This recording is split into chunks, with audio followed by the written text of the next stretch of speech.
जय श्री राम मित्रों, स्वागत है आपका हमारे चैनल जेबी डिवोशनल में। अभी तक हमने एपिसोड में देखा कि माता कैकेयी चाहती हैं कि भरत जी यानी उनके पुत्र प्रभु श्री राम जी से उत्तम बन सके। इस चीज के लिए उन्होंने निर्णय लिया है कि उनको अयोध्या छोड़कर जाना पड़ेगा। दरअसल ये निर्णय माता कैकेयी का नहीं, ये निर्णय है अश्वपति का, कि वो चाहते हैं कि मैं भरत को इतना ट्रेंड कर दूं कि उनसे बेहतर कोई और योद्धा ना हो।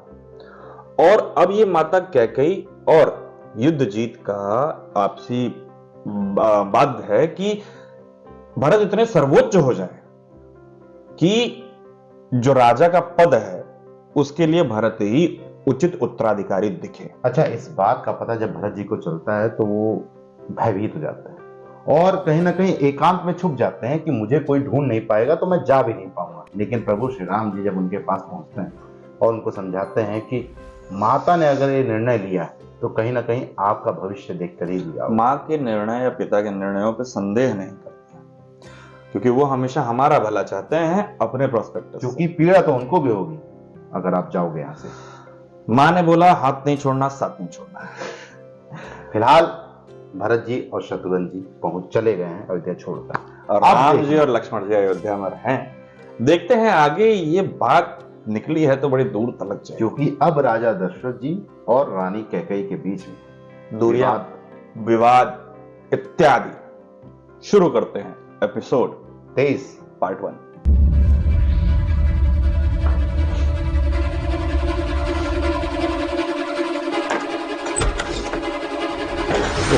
बाप रे भैया, दरवाजा देखे कैसे खोले कि वापस आ गए। जाने से दुख उनको है, लेकिन उन्होंने ये देखा ना कि राजा दशरथ ने रोका नहीं। वो चाहते तो मुझसे ये कहते ठीक है मैं अधिकार दे रहा हूं, पुत्र को रोक।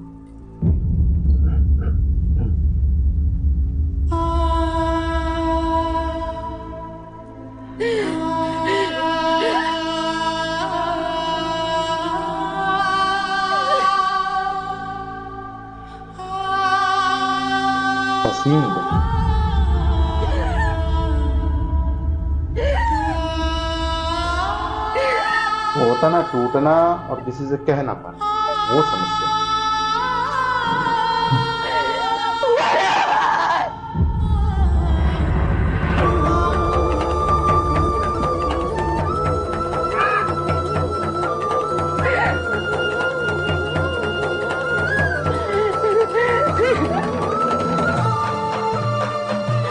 यही दर्द आक्रोश निकल जाए।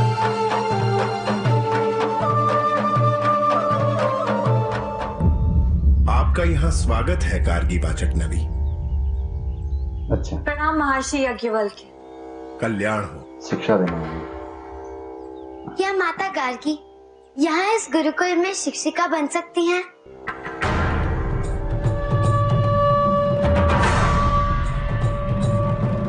ये इन्होंने नहीं कहा, ये मैंने कहा।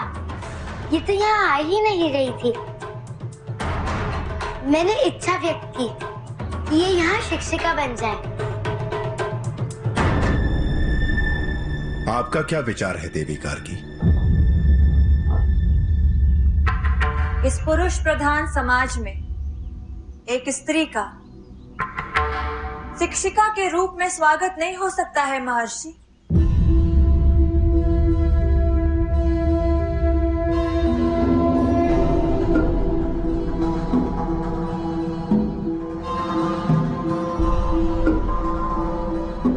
ज्ञान की देवी कौन है सीता? माता सरस्वती।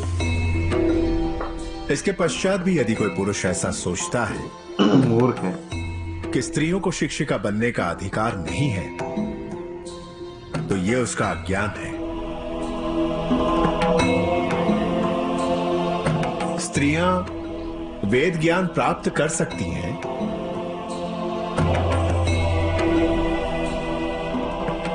तो ज्ञान दे क्यों नहीं सकती? तो इसका अर्थ ये है कि माता गार्गी भी हमारी शिक्षिका बन सकती है। अवश्य सीता। मुझे प्रसन्नता होगी।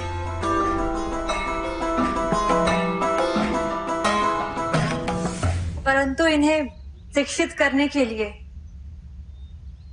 मैं अपने व्यक्तित्व और अपनी सोच को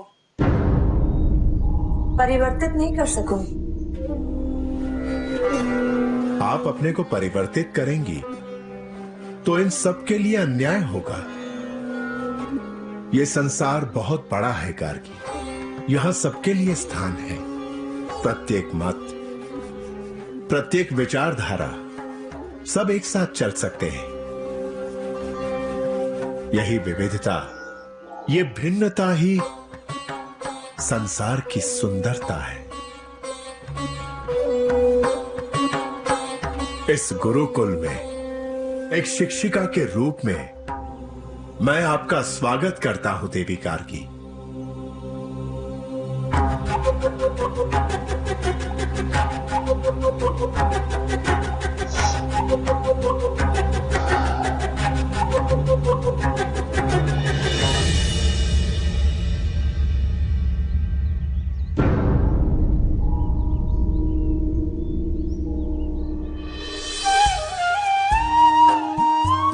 आपसे पुनः भेंट करके मुझे यही अनुभूति हो रही है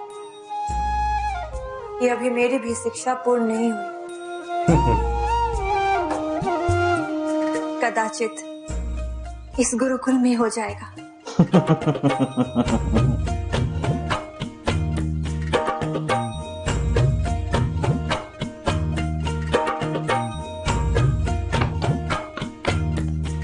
बच्चों, अपनी अध्यापिका को प्रणाम करो।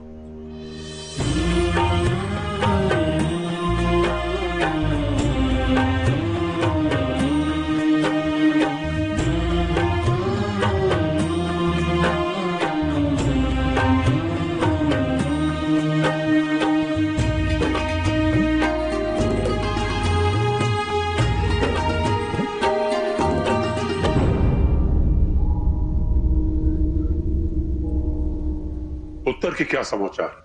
उत्तर की दिशा में सब कुशल है महाराज। और दक्षिण कौशल, सीमा सुरक्षित है? जी महाराज।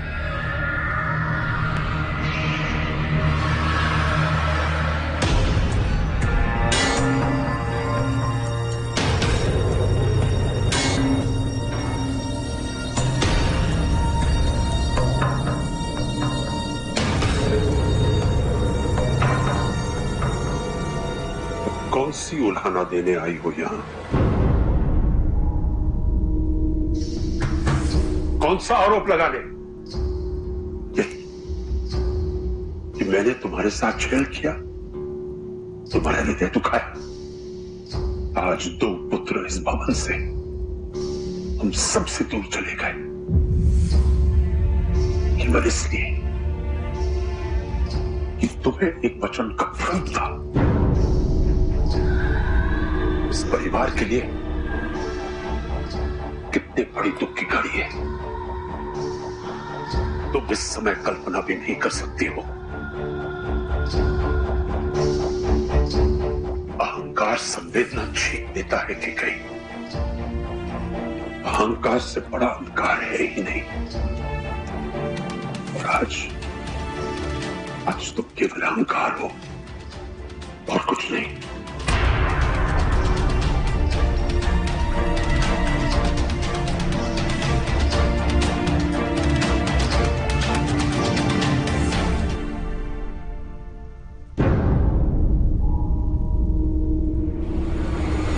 क्षमा कर दीजिए महाराज, मुझे एक्सप्रेशन देख के लग रहा है उनको इस बात का दुख है कि मैंने किया क्या। मुझे लगा आपने मेरे साथ विश्वासघात किया, मैं दुखी हो गई।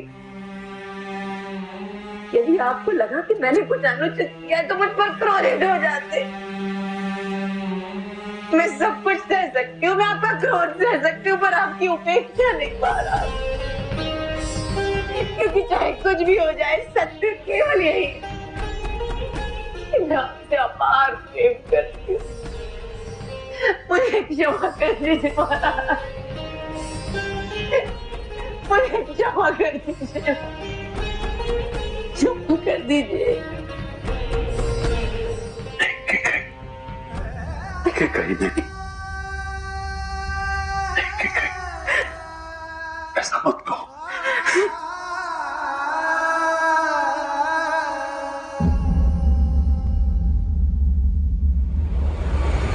कितना भाई। दुर्भाग्यपूर्ण है।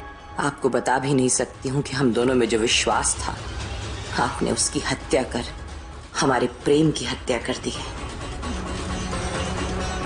और जहां मैं निस्वार्थ होकर सब कुछ त्यागने के लिए तत्पर थी, वहां आज से मेरा प्रत्येक कर्म केवल एक ही स्वार्थ की पूर्ति करने के लिए होगा।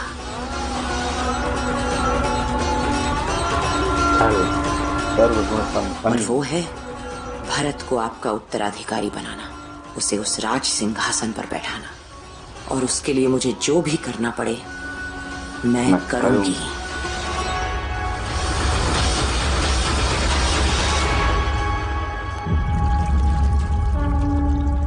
भगवान शिव अपनी पहली पत्नी माता सती के मृत्यु से इतने दुखी हो गए थे कि उन्हें संसार से विरक्ति होने लगी थी। और वहीं दूसरी ओर माता पार्वती ने यह संकल्प लिया कि वो अपनी तपस्या से भगवान शिव को प्रसन्न करेंगी और उन्हें वर के रूप में प्राप्त करेंगी। स्त्रिया चरित्रम दैवोयो न जाना। कहने का तात्पर्य है कि स्त्री जब अपने ऊपर सारे मंत्र खोल देती है ना, तो देवता भी उसको पकड़ नहीं पाते। जिस तरीके से इस एपिसोड में मां कैकेयी को दिखाया गया है कि किस तरीके से वो अब दशरथ जी के साथ प्रेम नहीं है, अब उनका इस्तेमाल कर रही है, कि कैसे जो भूतपूर्व हमारा प्रेम था उसको एक खोल बना करके मैं अपना मंतव्य पूरा करूंगा और मुझ पर कोई आंच भी नहीं आएगी। कोई शक भी नहीं करेगा कि जो मैं सोच रही हूं वो मैं कर, क्योंकि वो जानती हैं कि जो कार्य मैं आक्रोश से नहीं करवा सकती, वो प्रेम से करवा वो मैं प्रेम से खेल के करवा लूंगी। जिस प्रकार से हमने शनि सीरीज में देखा था देवी संज्ञा का कैरेक्टर, जो कहीं ना कहीं से गुणा गणित लगा के वो अपना कार्य करवा लेती थी। सर्वगुण संपन्न होने की ये भी तो एक दिक्कत है। ये तो समझना ही पड़ेगा ना। सर्वगुण संपन्न का मतलब हो गया कि अहंकार भी आपका टॉप लेवल पे है। खैर क्या कर सकते हैं, अब तो जो नियति ने लिखा है वो होगा ही। अच्छा, एक चीज बहुत अच्छा लगा मुझे कि देवी गार्गी, उनको ये विश्वास नहीं हो पा रहा था कि ऋषि जी उनको शिक्षिका बनने के लिए यहाँ पे एग्री होंगे, लेकिन जिस प्रकार से उन्होंने बताया और उसके बाद देवी गार्गी ने कहा कि मैं अपने स्वभाव में परिवर्तन नहीं करूंगी। ये तो अन्याय होगा बच्चन सर, इसीलिए तो रखा जा रहा है, इसीलिए आपको रखा जा रहा है। तब उनको ऐसा लगा कि नहीं, कहीं ना कहीं मेरी सोच जो है ऋषि जी के लिए या फिर थोड़े बहुत समाज के प्रति जो मेरी एकदम कड़वाहट वाली सोच है वैसा नहीं है, वैसा नहीं है, बल्कि अभी भी मुझे बहुत कुछ सीखना है जो शायद ऋषि याज्ञवल के आश्रम में संभव हो पाए। जो देवी सरस्वती वाला जो उन्होंने एग्जाम्पल दिया, ज्ञान की देवी कौन है सीता? ज्ञान की देवी कौन है सीता? वाह, खैर मजा आया, आनंद आया। फिलहाल इस एपिसोड को करना होगा हमें यही समाप्त। शीघ्र ही मिलेंगे आपको नए एपिसोड के साथ, तब तक के लिए राधे राधे।